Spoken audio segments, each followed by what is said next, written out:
when the moon shall have faded from the sky.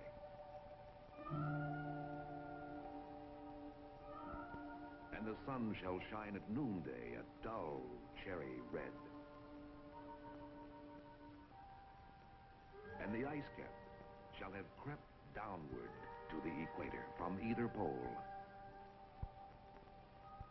When all cities shall have long been dead, and all life shall be on the very verge of extinction on the globe, then on a bit of lichen growing on the bald rocks beside the eternal snows of Panama shall be seated a tiny insect, preening its antennae in the glow of the worn-out sun, representing the sole survivor of animal life in this our Earth.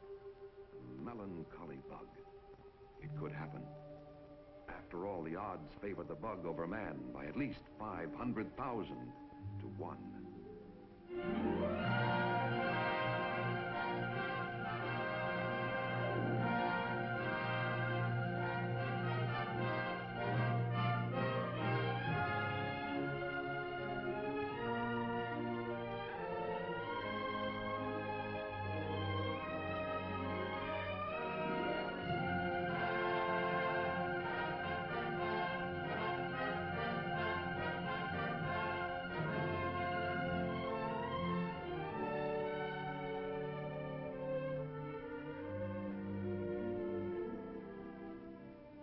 Lives there a man with hide so dead, who never to himself has said, "Ouch"?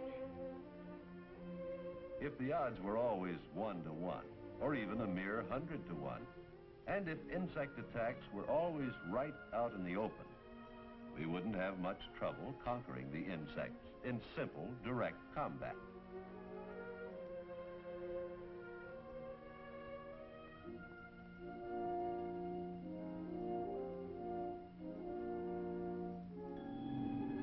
But a conservative estimate of the odds is closer to 500,000 to 1 in favor of the insects. 85 million gnats have been caught in one insect trap in a single night. 20 million plant lice may live on a single tree. Entire forests can be destroyed by millions of bark beetles, each about the size of a grain of wheat. Of course, the insect hordes include many friends of man, too. But friend or foe, we must face one phenomenal fact: their fantastic power to multiply. For instance, the descendants of one pair of houseflies, during the 6 months of one spring and summer, would number 191 million, if all of them lived and reproduced normally. That's equivalent to a layer of flies 4.5 feet deep and 300 flies to the cubic inch, covering the entire United States. But only a minute fraction of them survive. In fact, only a very small fraction of all insect life survives, thanks to the balance in nature. Nature, undisturbed, has her own way of controlling the numbers of every species of plant and animal. Insects eat the plants. Insects eat other insects. Birds and other animals eat the insects.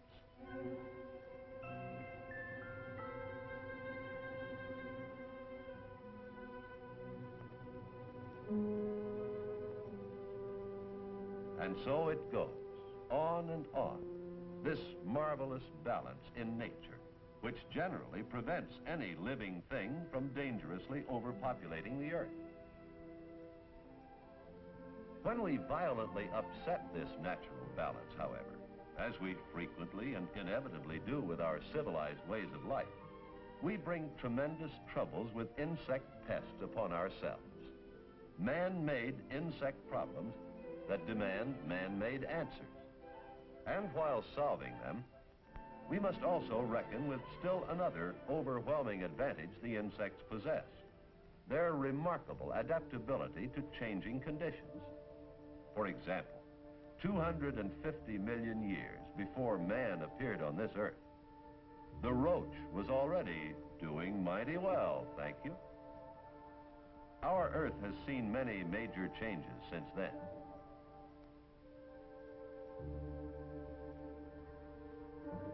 During the last million years, the age of man, whole species of men have been erased from the earth by the destructive forces of nature.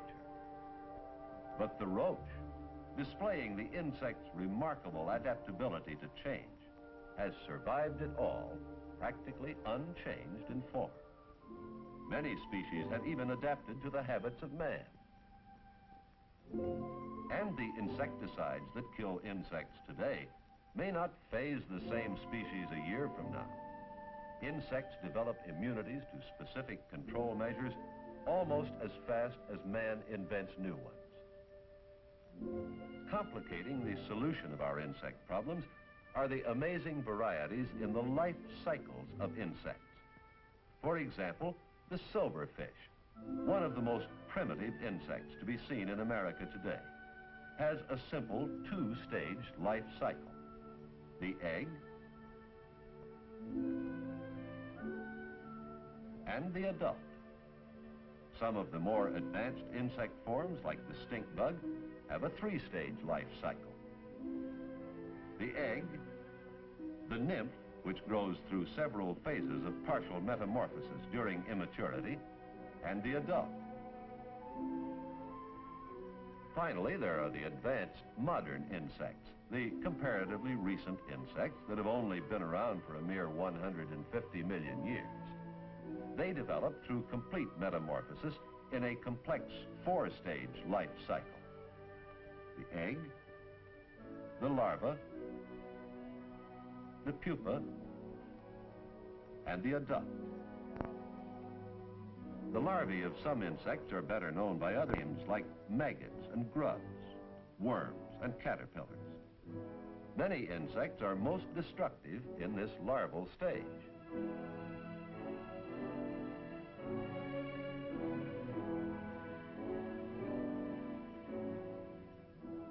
In one or another of their almost infinite forms, insects live everywhere. They number more separate species through a greater range of shapes and sizes than all the rest of the animal kingdom put together. Insects are far and away our greatest rivals in the struggle for survival and mastery of the earth. Our insect enemies compete with us for everything we raise, whether it be food or fiber. Not only do they eat our plants, but at the same time, many of them also spread virus diseases from plant to plant. They ravage our fruit and attack our trees.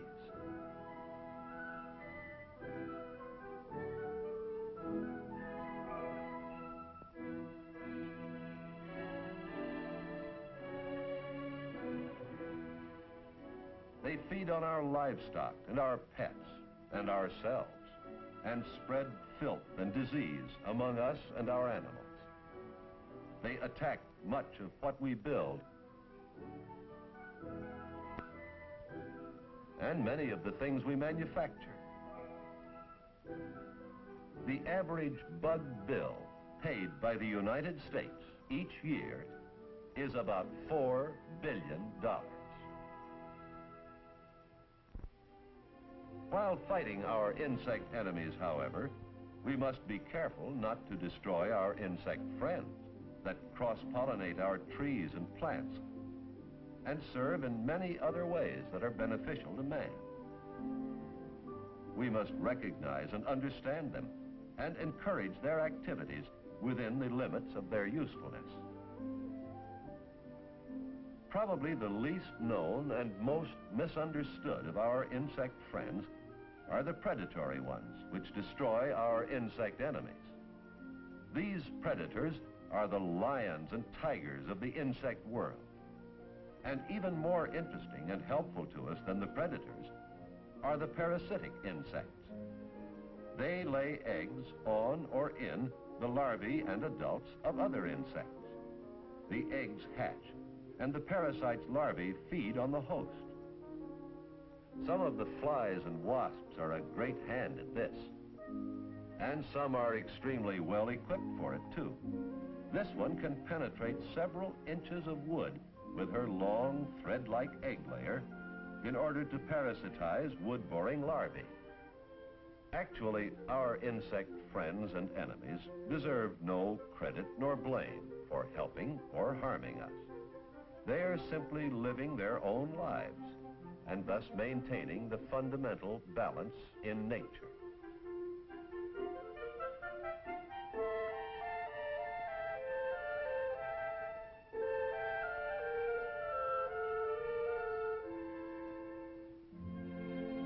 But many of our insect enemies multiply disproportionately when we disturb the natural balance in order to advance our civilization. We clear the natural growth from vast reaches of land and plant domesticated crops in millions of ordered rows, concentrated masses of food that invite infestation. While clearing and plowing and cultivating, we have destroyed the natural habitats of the predatory animals who might prey on the invaders. Yet every year we must raise more food and fiber and timber. The very survival of our civilization depends on our agriculture and our forestry. To suit our convenience, we clear other large areas of natural life in order to build towns and cities. Our homes, stores, and factories, clustered closely together, are easy marks continually tempting invasion by the insect enemies who thrive on man and his possessions. Yet this too we must do. It is essential to the established patterns of our lives. Our only answer is to wage constant battle with the bugs. This must be intelligent, organized, well-planned warfare that does not interfere with the good work of our insect friends, nor harm ourselves. Our methods must not create more problems than they solve. Headquarters and information center for all phases of our insect warfare is the United States Department of Agriculture's Bureau of Entomology and Plant Quarantine. Working in cooperation with private industry, state and local governments and colleges, the Bureau helps us wage the battle against the bugs with great care after thorough study and organization. This includes the continual development and publication of information to help make us battle-wise. Such collaboration of effort on a national scale ensures that our methods and weapons are harmless to us, our food, and our soil. Using this proper caution and skilled guidance, we must fight our insect enemies with every weapon our imagination and science can devise. Our weapons of mechanical warfare against the insects run the gamut from this old standby to the application of electronics, radiant energy, and supersonics, infrared and ultraviolet light, X-rays and gamma rays, radio and ultra-high frequency sound waves, even atomic radiation. Traps are among the oldest weapons in our war with the insects. The simple traps familiar in years gone by have given way to more modern and effective traps. Simple insect barriers are many and varied. They are reliable defensive maneuvers in our battle with the bugs. We drain or fill swamps and straighten creek channels to eliminate stagnant waters where our insect enemies breed. Garbage and sewage collection and disposal are important phases of our mechanical warfare.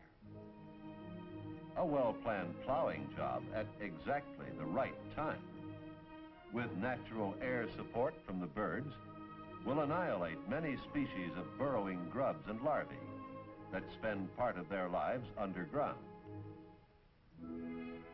In these methods, as in all phases of our battle with the bugs, agricultural colleges, experimental stations, extension services, and county agents render exceptionally valuable service and provide reliable guidance. In recent years, chemical warfare against the insects has become widespread.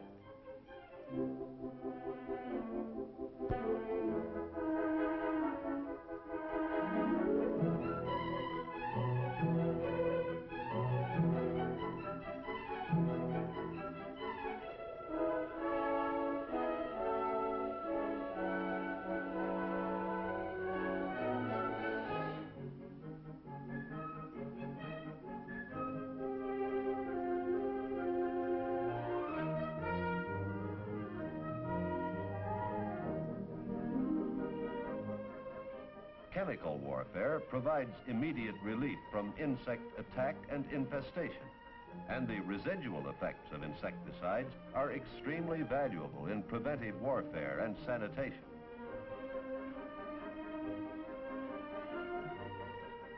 Chemical warfare is quick death to our enemies, whether used on a small scale or on a large scale.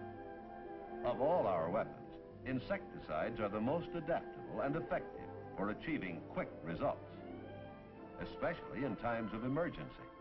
With insecticides, vast areas can be treated in a short time, an outstanding advantage in our warfare against the insects. Backing up the battle all along the line are the laboratories of industry, government, and colleges in which research scientists are constantly developing and testing new insecticides to further the fight tomorrow. Under carefully controlled conditions, they take great pains to breed and raise healthy, sturdy insects. Tough, hard-to-kill little animals that might well be considered the blue ribbon livestock of the insect world. Then, with equal patience, under carefully controlled conditions, they systematically kill these superb specimens in the never-ending search for more powerful and useful insecticides. This research must go on and on without let-up.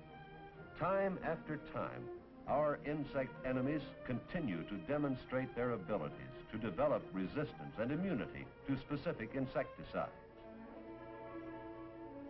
Perhaps the most long-range and strategical phase in our conquest of the bugs are quarantine measures, which have become increasingly prevalent in recent years. Potential insect migrations and infestations are stopped at the national border line, state lines, even right at the county line in some unusual cases.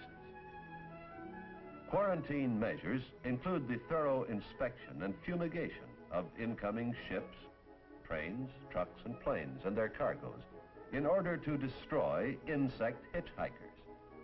If these practices had been in use a century or two ago, numerous foreign insect invaders would be considerably less prevalent in the United States. Today, quarantine measures are continually retarding and reducing their spread.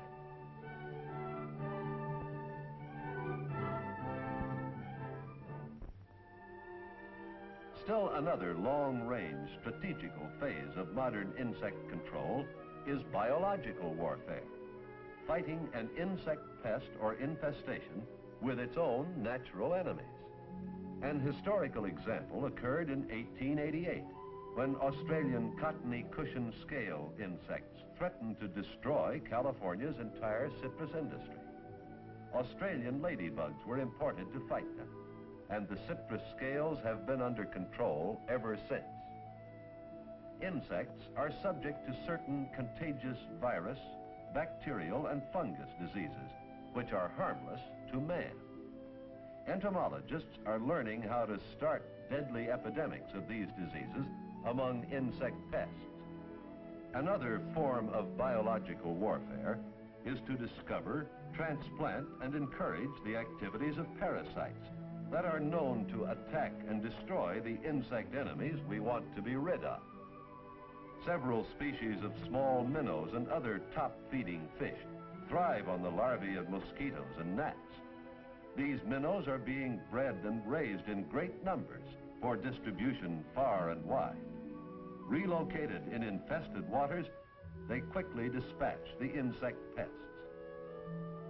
The ingenuity and expanding variety of the weapons we're already using and the ones we're developing certainly indicate that man is not doomed to extinction by the insects. They do have the potential power to crowd us off the earth altogether. They wage the struggle for survival in wondrous ways and by marvelous means. The almost infinite scope of their activities, their incredible numbers of species, their immense powers of adaptability and multiplication are fantastically greater than ours. But on our side are imagination, vision and foresight, education, research, and the organized knowledge of science. With these, we can keep the balance in our favor. We may never eradicate a single species of insect from this earth, but we will hold the upper hand.